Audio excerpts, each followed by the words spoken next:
Hey guys, Thomas Jr. here, aka Mustached Tom, here to review the season finale of Preacher.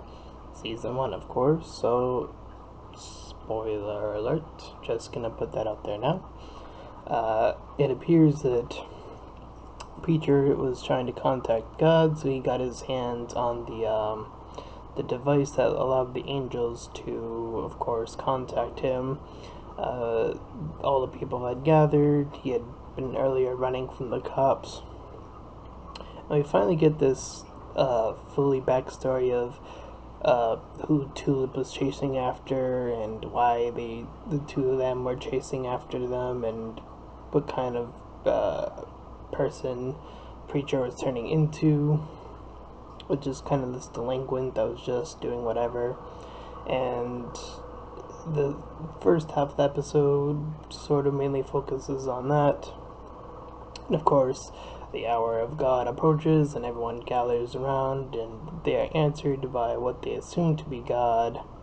And he starts answering their questions, but then Preacher suddenly realizes something and then he demands that God or whoever that is to tell them what's really going on. He doesn't believe it's God, and of course his power allows that to have an effect on, I guess, the angel who wasn't God after all, saying, I'm not God, God's not here, we don't know where God is, etc., etc.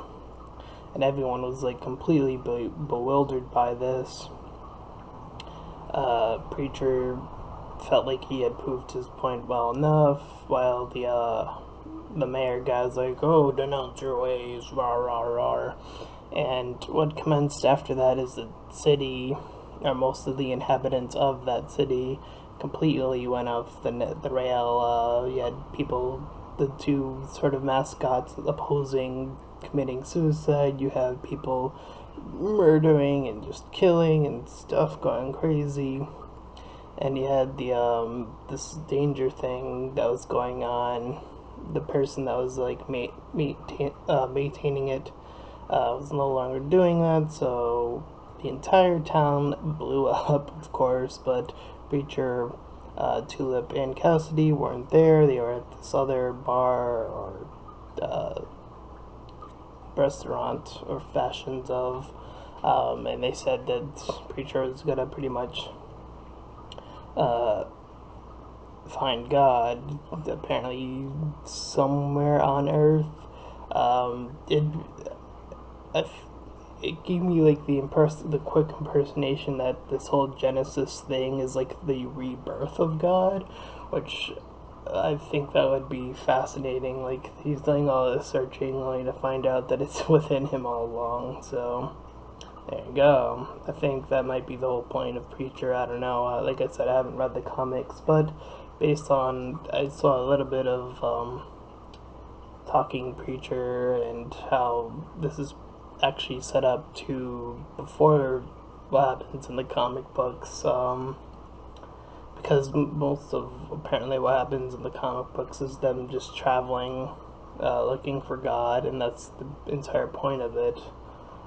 So yeah, this is interesting setup. Season 1 overall, I gotta say, was really interesting.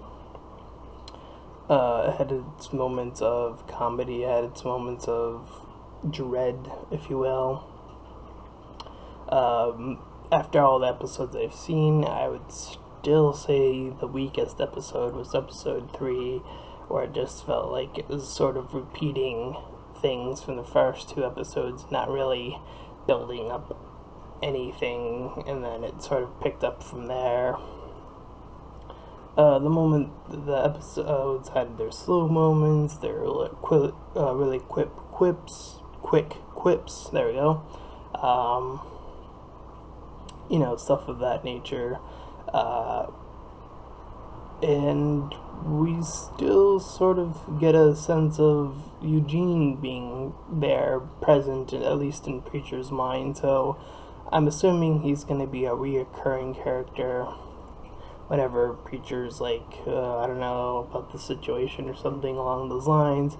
And of course, we end the episode with the guy that the angels had obtained escaping from this little portal or something rather of, and he had shot down the demon that was sort of walking out, because we can assume that she would be the only one walking out of a situation like that where everything just pretty much blew up.